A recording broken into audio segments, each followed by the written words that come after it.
Knee pain, back pain, shoulder pain, ఎటువంటి మొండి నొప్పులనైనా తగ్గించే clinic Indo British advanced pain clinic. ఉండి నియోజకవర్గంలో ఎన్నికల ప్రచారం జోరందుకుంది. ఎన్డీఏ కూటమి అభ్యర్థిగా టీడీపీ ఎమ్మెల్యే రామరాజు మరొకసారి ఇక్కడ పోటీ చేయబోతున్నారు. ప్రస్తుతం రామరాజు ఉన్నారు.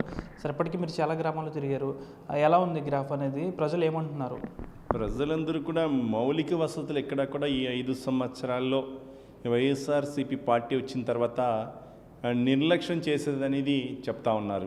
ఈరోజు గ్రామాల్లో సంబంధించి త్రాగునీటి సమస్య, చుట్టూ నీరుంది.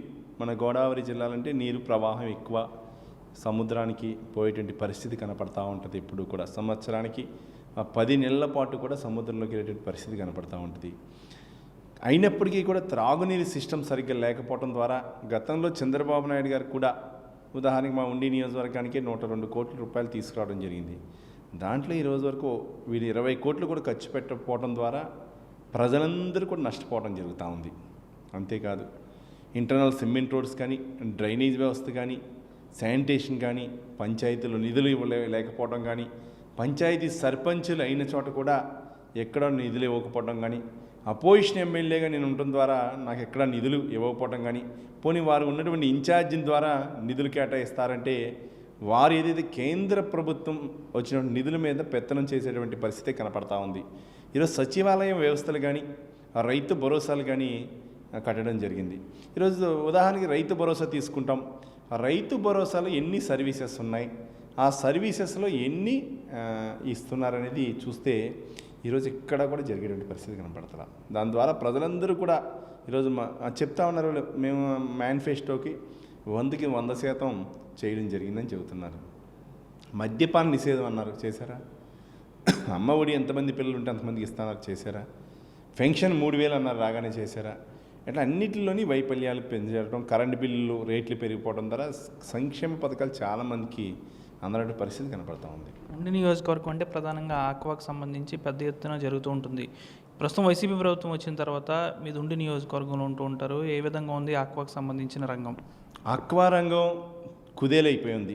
దానికి ముఖ్య కారణం ఫీడ్ ధరలు పెరిగిపోవటం, ఏదైతే రా మెటీరియల్ సమతుల్యత లేకపోవడం కానీ, ట్యాక్స్లు వేసే విధానంలో మార్పులు తీసుకురాకపోతే ఈ యొక్క ఆక్వా రంగం ఇంకా కుదేలైపోయే పరిస్థితి కనపడుతూ ఉంది. ఆ రోజు ఫీడ్ యాక్ట్, షీడ్ యాక్ట్ తీసుకొచ్చారు.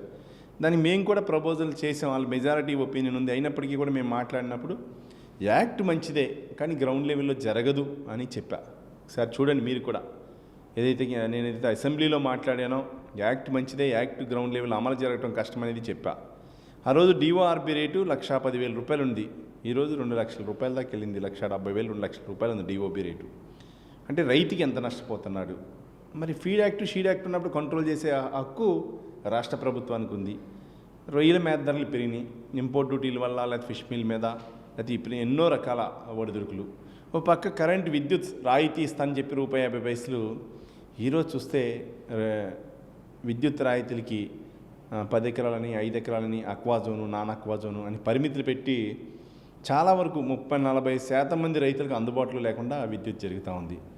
ఒక పక్క ట్రాన్స్ఫార్మర్ రేట్లు పెరిగినాయి. 4 రెట్లు పెరుగుతుందా? మనం కూడా చూస్తున్నాం.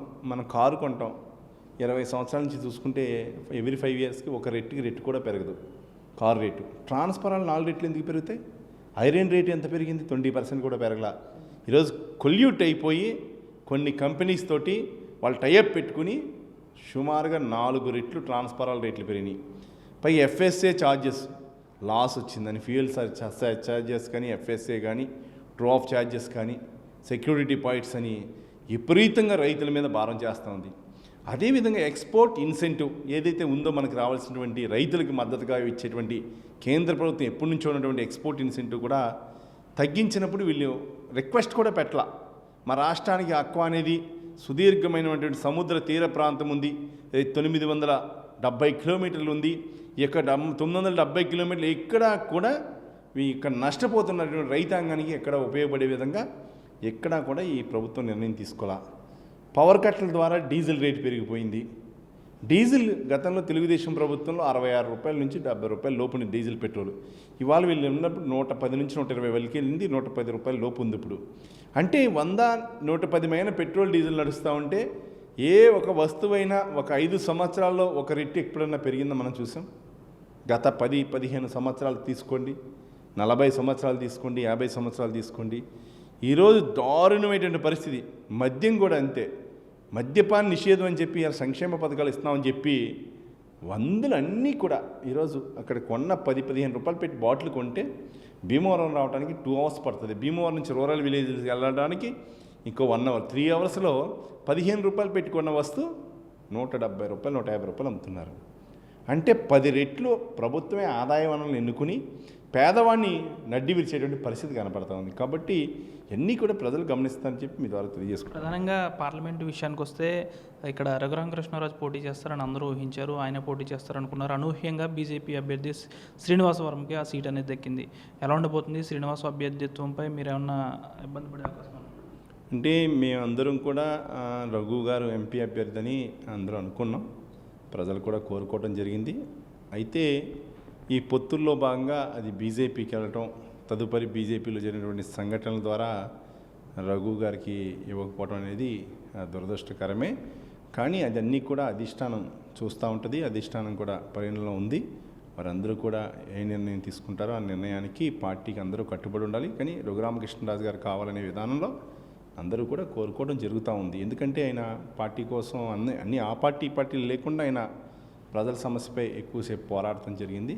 అలాని వర్మ గారు మాకు విరోధులు కాదు.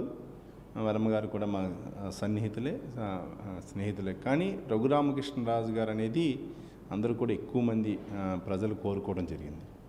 ప్రధానంగా ఉండి నియోజకవర్గం చూసుకుంటే దాదాపు ఉమ్మడి అభ్యర్థిగా, కూటమి అభ్యర్థిగా రామరాజు ప్రతి గడపకు వెళ్తున్నారు. గడపకు వెళ్ళే సమయంలో ప్రతి ఒక్కరు కూడా అనేక రకాలైన సమస్యలు చెప్తున్నారు.